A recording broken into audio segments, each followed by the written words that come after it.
बता रहा था कि उसे गोल में कभी भी किसी भी टेस्ट में 650 मार्क्स नहीं आया था, लेकिन फाइनल जब एग्जाम उसका आया नीट तो उसका कितना मार्क्स आया 695। और ऐसा एक एग्जाम्पल आपको नहीं मिलेगा, बहुत सारे एग्जाम्पल्स मिलेंगे। तो आपको जितना गोल में मार्क्स आता है उससे वहां बहुत ज्यादा जंप ले सकते हैं और बहुत ऐसे एग्जाम्पल्स मिलते हैं। लेकिन कब होगा? जब आपका पॉजिटिव माइंड होगा। नेगेटिव माइंड सेट हो जाएगा, डर गए तो फिर समझिए कि आप पीछे हो गए, क्योंकि आपका जो साइकोलॉजी है उसका बहुत कुछ इफेक्ट आपके एग्जामिनेशन पर पड़ता है। सिंपल सी बात है कि जैसा आप सोचते हैं उसका इफेक्ट आपके तैयारी पर पड़ता है, उसका इफेक्ट आपके एग्जामिनेशन पर पड़ता है और उसका इफेक्ट आपके रिजल्ट पर पड़ता है।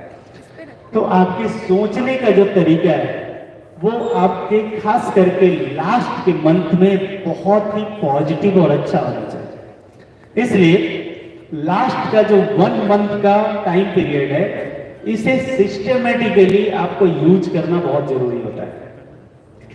और इसे कैसे यूज करें? इसमें स्ट्रेस स्वाभाविक है कि नेचुरली सभी को होता है। ऐसा आप नहीं बोल सकते कि नहीं हम आज से टेंशन नहीं लेंगे, स्ट्रेस फ्री रहेंगे। आप सोचेंगे टेंशन नहीं लेंगे तो और ज्यादा हो जाएगा, तो आप ये नहीं सोच सकते। वो तो होगा ही, स्ट्रेस सभी को होता है, बट स्ट्रेस को मैनेज करने का तरीका जानना जरूरी है। तब आप स्ट्रेस को मैनेज कर सकते हैं, स्ट्रेस को कम कर सकते हैं। वो कैसे कम हो सकता है? तो मेरे ख्याल से आप एक एक्टिविटी चार्ट बनाएं। एक्टिविटी चार्ट में ये देखें कि आपको किन किन चीजों से कब कब स्ट्रेस होता है। जैसे आप जिनसे बातें करते हैं, हो सकता है उनसे आपको स्ट्रेस होता हो। जहां आप हॉस्टल में रहते हैं, आप अपने रूम पार्टनर से बात करते हैं, अपने घरों में रहते हैं, घर के लोगों से बातें करते हैं, फ्रेंड से बात करते हैं, बैचमेट से बात करते हैं, टीचर से बात करते हैं या अपने वेल विशर से बात करते हैं।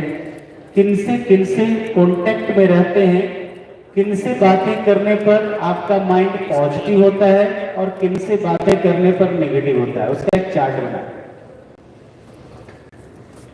जिनसे भी आपका माइंड पॉजिटिव होता है उनको एक साइड में रखें और जिनसे भी नेगेटिव होता है उनको दूसरे साइड में रखें। भले ही आपके लिए कोई पर्सन कितना भी इंपॉर्टेंट क्यों ना हो, अगर उनसे बातें करने के बाद आप स्ट्रेस ज्यादा फील करते हैं तो उनको आप नेगेटिव साइड में रखें। हो सकता है वो आपके बहुत क्लोज भी हो सकते हैं, तो उनको नेगेटिव साइड में रखें। और खास करके एग्जाम पीरियड तक वैसे लोगों से कम बात करने की कोशिश करें। जब आपको बहुत जरूरी हो तभी बातें करें, अदरवाइज ना करें। तो इससे आपका स्ट्रेस थोड़ा कम हो सकता है। दूसरा कि अगर फिर भी स्ट्रेस हो तो वैसे लोग जिनसे बातें करने के बाद आप पॉजिटिव वाइब फील करते हैं, आप मोटिवेटेड हो जाते हैं। जैसे ही आपको स्ट्रेस फील हो, इमीडिएटली बिना देर किए हुए वैसे लोगों से कांटेक्ट बनाएं और बातें करें और फिर से पॉजिटिव होकर इमीडिएटली फिर से आप पॉजिटिव वाइब के साथ अपनी पढ़ाई को कंटिन्यू करें। इससे आप स्ट्रेस को मैनेज कर सकते हैं। दूसरा, स्ट्रेस को मैनेज करने का तरीका में देखना है कि और किन किन चीजों से आपका स्ट्रेस होता है। जैसे एग्जाम का रिजल्ट देखते हैं, आप में से बहुत सारे स्टूडेंट को मैं देखता हूं कि जो स्ट्रेस होता है उसमें एग्जामिनेशन के रिजल्ट के बाद खास करके आप बहुत ज्यादा स्ट्रेसफुल हो जाते हैं और उसमें